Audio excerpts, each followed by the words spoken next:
Welcome to This Explainer.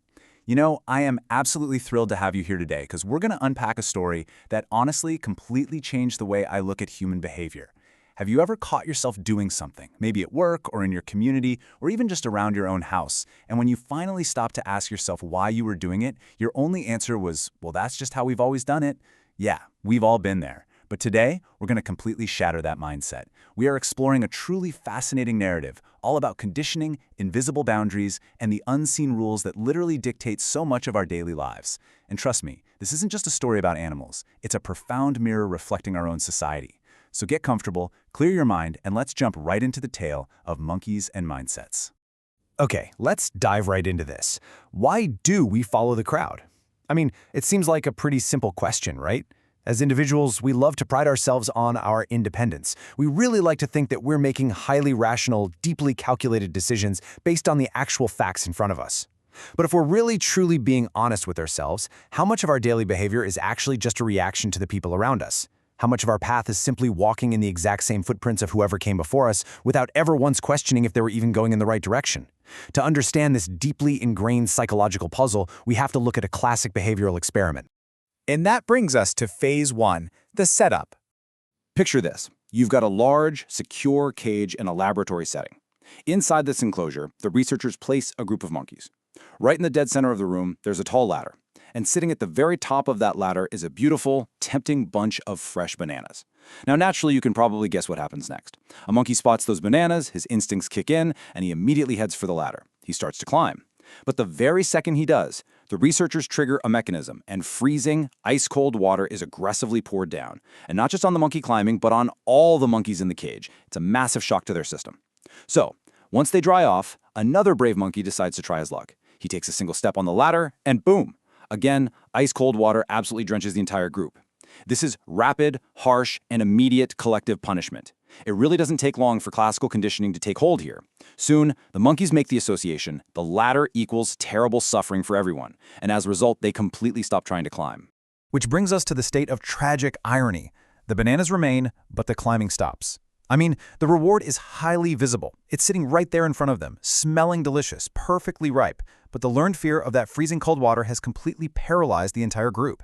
Their desire for the reward has been entirely overridden by the fear of the punishment. The physical cage they're in, that's no longer what's holding them back. They are now trapped inside a psychological cage of their own collective making. Moving on to phase two, the first replacement. So this is where the researchers decide to change the variables and where the story escalates from a simple lesson in conditioning to a fascinating study of group dynamics and culture. They step in and alter the population of our little monkey society. Here's exactly how they do it. They take one of the original monkeys, one who has actually experienced the freezing water, and they remove him from the cage entirely. In his place, they introduce a brand new monkey. Now put yourself in this new guy's shoes. He walks into the enclosure, looks around, and what is the very first thing he sees? A ladder with free, delicious bananas right at the top. To him, this is the easiest win in the world. He has absolutely no idea about the unwritten rules of the cage. He hasn't experienced the trauma, so completely unaware, he makes a beeline for the ladder and immediately attempts to climb. But before you can even get a few steps up, absolute chaos erupts. The older monkeys furiously rush the ladder. They pull the new monkey down and they aggressively beat him up. They're acting out of pure panic and self-preservation to prevent that dreaded freezing water from falling on them again. The new guy is, understandably, completely shocked. He tries again a little later, and once again he's pulled down and beaten. Very quickly he learns a new rule. Do not climb the ladder. But, and this is key, he doesn't know why. Now, what's really interesting here is the massive disconnect that has just been created. Look at the two totally different realities coexisting in the exact same cage. The old monkeys, they're avoiding the ladder because they know climbing it results in ice-cold water. But the new monkey, his reality is totally different.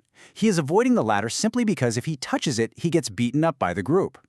He has absolutely no concept of the cold water whatsoever.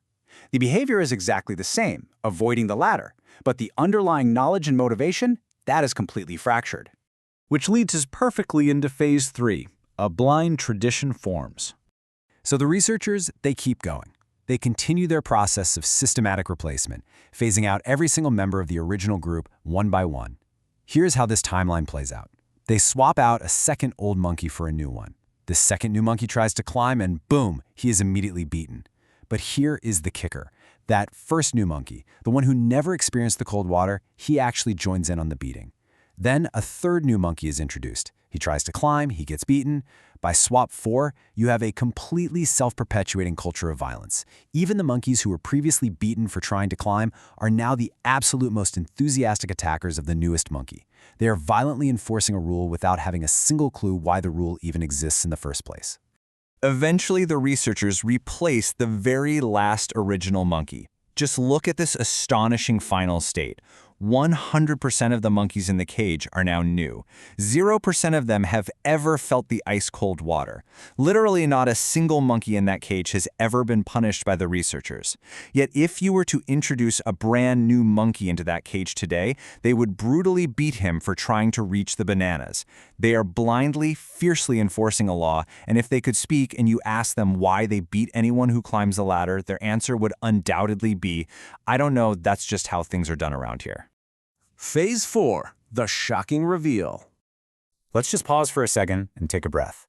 Think about the physical reality of the cage right now, outside of the monkeys' minds.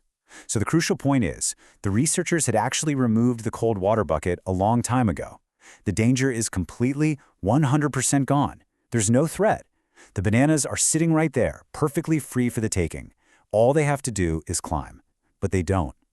Their self-imposed prison remains entirely intact. The fear, the habit, the peer pressure of the crowd, it literally keeps them starving for the prize when the path to get it is completely clear. And that brings us to Phase 5, the real-world lesson. Because, let's be real, this explainer is not actually about monkeys, is it? It's about us. It's about you, your career, your personal growth, and the unseen cages we all live in every single day. Take a moment to really absorb this quote from the source material. Many times in our lives, we keep doing what people have been doing without asking questions. I mean, how many times have you stopped yourself from taking a creative risk, or pursuing a wild idea, or stepping out of line just because the crowd around you wasn't doing it? We're halted by the fear of social rejection, by sheer habit, or by the invisible pressure to just conform.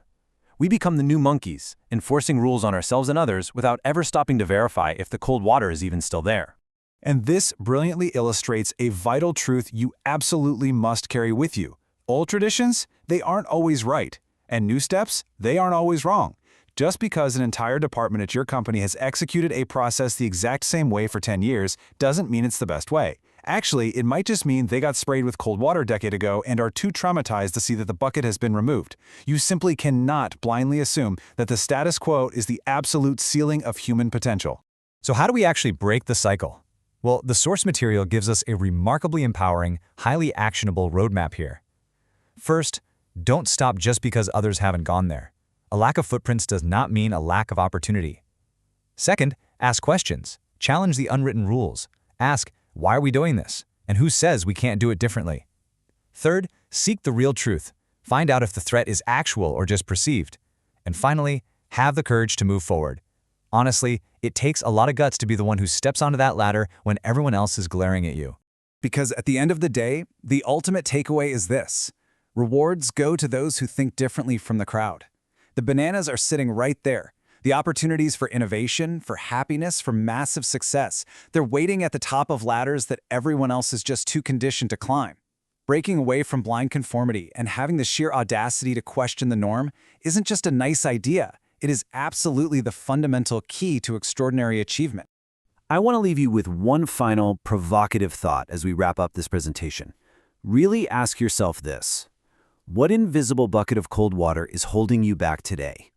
What fear of a past punishment is keeping you from climbing your ladder?